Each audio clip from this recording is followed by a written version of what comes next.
also try to do with kids is to get them to imagine themselves on the other side as being the slave merchant, and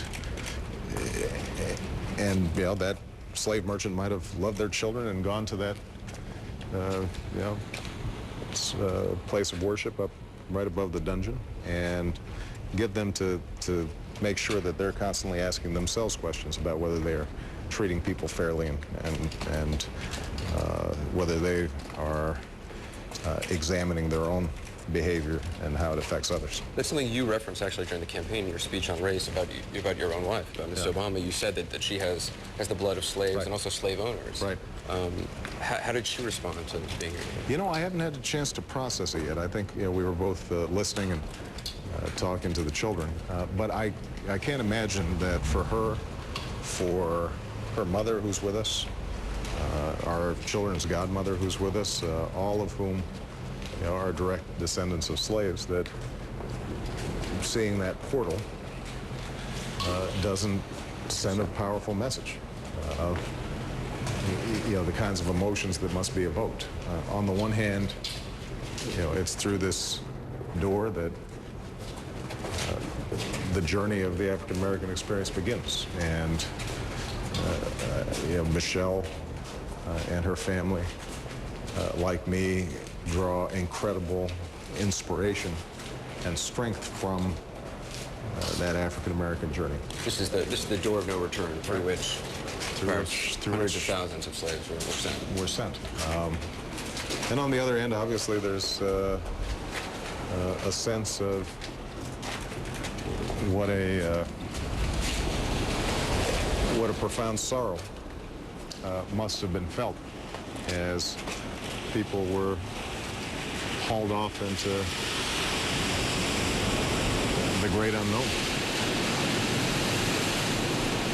Do you think what happened here still has resonance in America?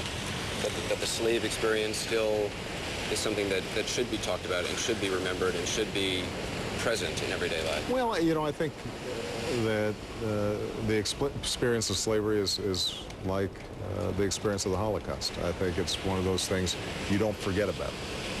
I think it's important that the way we think about it and the way it's taught is not one in which there's simply a victim and a victimizer, and that's the end of the story. I think the way it has to be thought about, the reason it's relevant is because whether it's what's happening in Darfur or what's happening in the Congo or what's happening in too many places around the world, you know, the capacity for cruelty still exists. The capacity for discrimination still exists.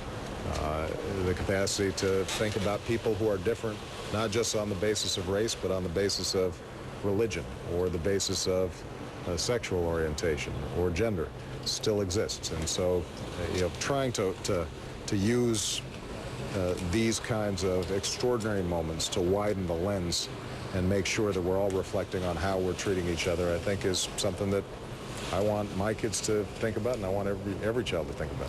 They say this is the door of return for African Americans who are revisiting Ghana. And I talked to one African American lady yesterday who said that coming here is such a powerful experience that she actually decided to move here. I know you've met with many African Americans who decided to move here. Do you understand? They say that there's a sense of coming home. Do you understand that feeling?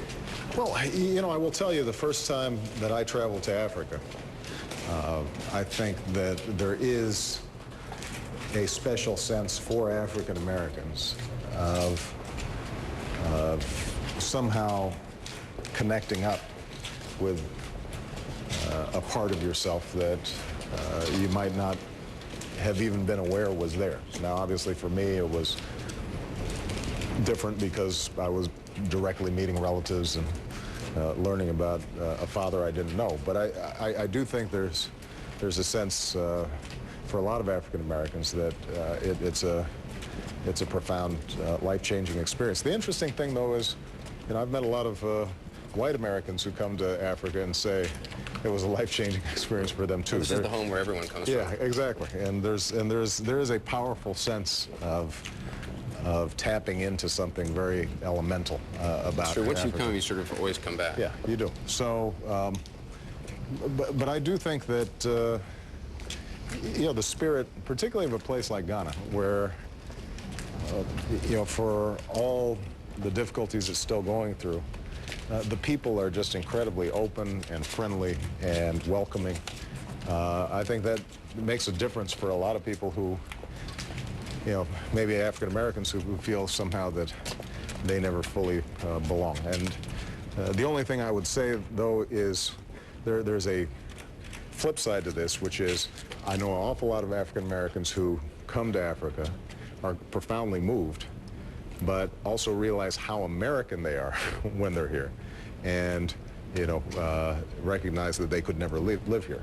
You know, and that's part of the African American experience. You are, in some ways, you know, connected to this distant land, but on the other end, you're about as American as it gets. In some ways, African Americans are more fundamentally rooted in the American experience because they don't have a recent immigrant experience to draw on.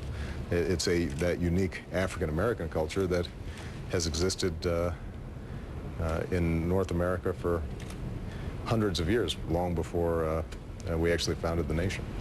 Just before our time with the president ended, I asked him to answer a quick lightning round of questions. What's the strangest experience you've had on this trip? Well, the fact that my trip director now has had to have stitches. He got a big gash getting on the helicopter. Of course, he's 6'8".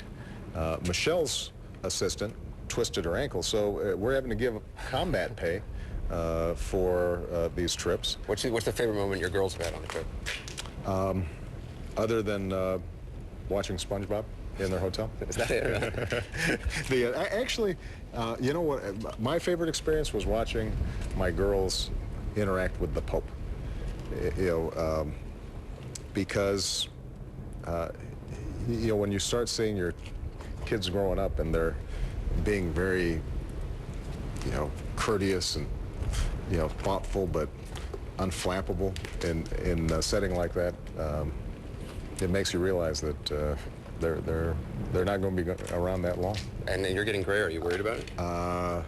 As long as I've got you as a role model, I'm okay. Huh? Yeah, it's not so bad.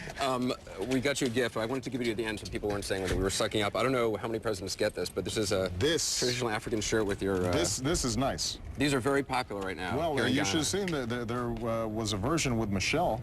Oh, is that right? And me, and... we got one for Mrs. Obama as well. I'm not sure she wants to wear your picture around, but...